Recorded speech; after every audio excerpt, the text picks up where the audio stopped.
Hello YouTube, Soggy Bottom back here again. This will be my second video. This video I'm going to be talking about mostly about my comic book series on the swamp creatures. Very first thing I'm going to show up here right now is this right here is a book called Swamp Men. It's called Creatures, Muck Monsters and Their Makers. This book's really good for any swamp creature enthusiast when it comes to Swamp Men. It's got Swamp Thing, Man Thing, the Heap. It's got all. It's got the sort of like history of it, and it's got some interviews with some of the creators of Swamp Thing and Man Thing. So for this right here is basically my recommend reading. So with that, I'm going to be showing you my swamp creatures. Now I'm going to probably do this in three parts. All right. First part is going to be just basically your swamp creatures that came before Man Thing and Swamp Thing, which sort of really shocked me, but these are going to be the first one. All right, the very first thing I want to talk about right now is the very first book, the first swamp creature actually came through this book right here. Can you see that? Okay. All right. Now this is a pulp fiction magazine called The Unknown. It came out in August of 1940. In this book, you have the writer Theodore Sturgeon. I'm sorry about that. Sturgeon. He created the first swamp creature. In this book is a story called It. Now, it's supposed to be considered to be the very first swamp creature. Now, Marvel did buy the rights to it, and they published it underneath their name. But after Swamp Thing and Man Thing was published in comic books, but it was created way before both of these characters. It's believed to be the source of inspiration for both characters, Man Thing and Swamp Thing. That's the reason why probably Marvel never sued each other and everything like that. Now, there's no facts for that, but that's just from what I'm reading off the book. Also, I have here, this is like your early Ashcan. This is the Theodore Sturgeon. He did like this came out in self-publication. Let me see, that was back in 1978. Now, this book is a rare book. Not rare and costing high. It's just rare that there was only 500 of these books were ever printed. And they're kind of hard to find. Even if you find one, you'll find out they're not very expensive because its popularity never reached a hype of Swamp Thing and Man Thing. When you considered it was supposed to be the very first swamp creature. But like I said, this is like a little early ash can of it. And then I have It. Now this is the book that was printed out through Marvel, and it's through the supernatural thriller. This is the comic book format of that same book that you see from the Ashcan and in that little the Pulp Fiction magazine. Like I said, Marvel bought the rights for it, and that's when they felt. But see, this thing about this creature, it never ever reached the hype of Swamp Thing and Man Thing, but which is really surprising to me. Also have the Master of Terror. Move this over here a little bit. Okay, there. I also have Master of Terror. This is basically a reprint of the It story that you see in comic book format, but in magazine format. Next, I have Monsters on the Prowl, and it's the thing called It. Now, I don't know if this is the same It creature, but still, it's a swamp muck creature in my collection. What's really surprising to me is just like when it comes to these swamp creatures, it seems always like there's like sort of a fad thing, or more it's like this is the new flavor of the year. I mean, like first it was one time there was vampires. It was the fad thing that like everybody wanted to do vampire movies and everything like that. Right now we're basically just starting to wind down when it comes to these zombie movies and everything like that. So zombie is the it thing now, but it's starting to dwindle down. But back then, back in the early 70s, the thing that everybody really liked was swamp creatures. And like I said, the next one I have here, the next one I have is Strange Tales, and this came out in 1960. And this is the creature called I Am Taboo. This is another version. This is probably I got one of my oldest books in my collection. But I was really happy I got this one right here. It's another earlier version of a swamp creature. And I also have here the Tales to Astonish. This right here is the monster that dwelled in the Black Swamp. This is probably my third oldest book I have in my collection. But like I said, it's another swamp creature and everything like that. What really gets me about this cover is actually like the reverse of that one. Taboo is facing you, and the people are and they're boats being knocked out, people running out in the water right here. Right here, it's like the opposite. It's the same scenario, creatures coming out of the water, boats being knocked down, but the creature, he's like going away from the people. I mean, you see the backside of it. I always thought that was pretty funny. So, and then I also have the next, the Spectre of the Stalking Swamp. This was a book published from DC, from Fan Stranger. The cover was you can see that's Neil Adams. I mean, it was just absolutely beautiful cover. It's the cover that actually sold me about this book when I got it. But the thing is, unfortunately, Neil Adams did not do the interior work to that. Now that sort of made me sort of sad because I was really hoping that. But if you also look at it, what's really good about this too, if you really look at it, you can see some early influences of Man-Thing on this right here. All you gotta do is put 3 tentacles down on his face and everything like that, and you would swear that was the Man-Thing he was looking at. The next book I have here is a book called The Occult Files of Dr. Spectre. This book was published out in 1976. This was now this right here is another swamp creature, but it reminds me of, I know everybody's really praising the Swamp Thing Saga series and how Swamp Thing is supposed to be more of like an avatar, almost like a guardian of life or the planet. But you know, I mean, it's not saying that this creature was at that level, but this creature did sort of, I don't want to be spoiled, but sacrifice itself to protect, you could say, the world itself from an alien creature. And you have to get it and read it. I don't like being spoilers and everything like that. But still, it's another one of those swamp creature books I have. This one right here, the next one I have is Where the Monsters Dwell.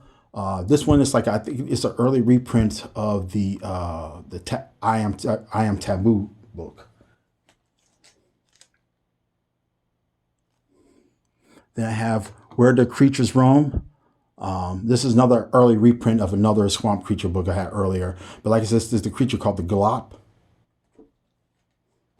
Let's get these out.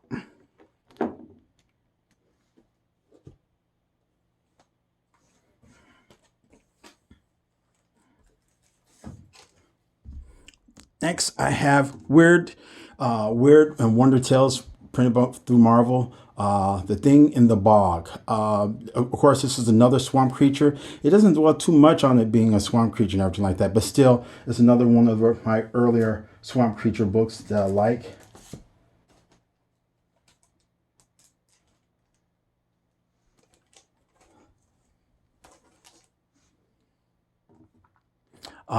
Tales of Evil, featuring the Bog Beast. This is one of those typical scenario stories, you know, about some creatures caught and is used as a sideshow freak at the circus, and then it just winds up turning on the people that's captured it and everything like that. So, but it is another one of those typical swamp creature and scenarios when it comes to the circus you see over and over, done in so many films and so many books. And then I have the Glob. Now, this is a creature that this is the first appearance in Hulk issue number 121. What was really strange about this is that this creature actually gave the Incredible Hulk a run for his money. It appeared again in another book that I should have pulled out, but I didn't think about pulling it out. But it appeared in Hulk at least twice in the series and everything. And then I have here, this is the independent book. It's called Bog, the Swamp Demon. Which was interesting about this one is, like, if you know the creature Etrigan from Demon from DC's comics, it's like if you take the Demon and you take Swamp Thing and you cross them together and you basically get this creature right here. It's more of a supernatural. The book is just strictly black and white, and it was a 4-print run. But like I said, this is probably one of the last swamp creatures designs that I've seen coming out through all these series and everything like that.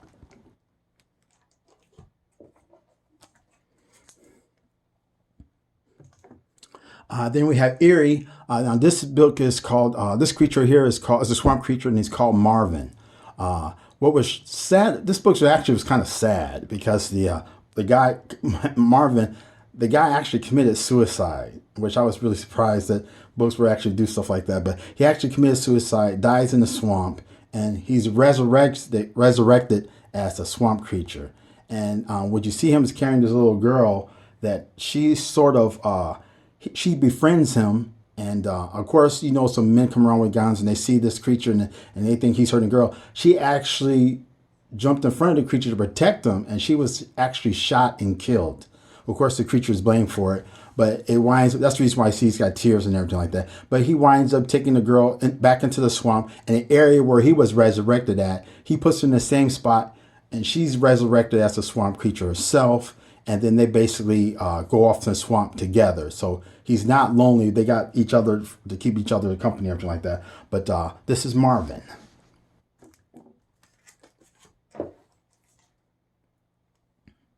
Now, this is Airfire Classic. I believe it's issue 3. It's just a reprint. Eclipse did a reprint of these series and everything like that. What's significant about this book is this book is the first appearance of the creature called the Heap. Now, the Heap itself, when you see the Heap, which was funny about it, the Heap, when you first see it, it went through 3 different changes and everything like that. The first time I saw the Heap, he looked like a Sasquatch or a Yeti. He had white hair, but he looked more like just sort of a creature that should be up in the mountains instead of a swamp. But it was another scenario where it was during the war. Airplane pilot crashes into the swamp, and then something about the swamp, I don't know what it is, but these people just die in the swamp, and the swamp resurrect them into a swamp creature. And this one, he goes into more depth when you read some other stories that it was a goddess that made him like that, and basically sort of also used him as being the protector of a swamp. Now, like I say, he went through 3 different changes. The first one, he looked like a Yeti. Now, this is another one of my earlier books. This is Airboy, and in this you can see here, this is the cover appearance of the Heap. Like I said, when I look at this creature, I definitely see influences of Man-Thing, because he's got this tentacle that's hanging down from his face and everything like that. Why why Man-Thing's got 3, he's just got 1 single one. But from this is the second change. He's sort of looked more of a vegetated creature. He's more green. He's not pure white and everything like that. But then that's the second change he went through. The third change he went through is right here. He was then the creature called the Heap. Now, this book was printed out by a publication called Skywall Comics. This was the #1 issue they printed out for this creature. This was I would say, the third and final appearance of what the Heap looked like. And let's see, where's that other book I got? I got one more book. Hang on here a second. I know I got it here somewhere. Oh, here it goes.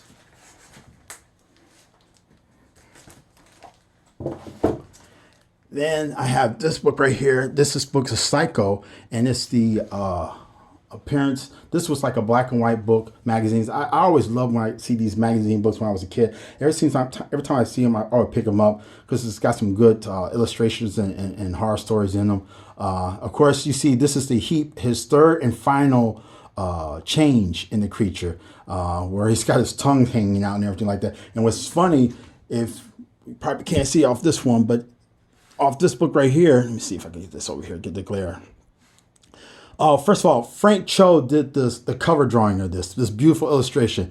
It's an incredible, beautiful job. But as you can see right here, that's the Heap actually right there. They both got it's got this thing with his tongue hanging out. I don't know if that was the trend for this creature, but of course it was your classic cover where you have a swamp creature and you have a woman in peril, and you don't know if he's coming there to help her or to do harm to her. But you have to read the book to find out.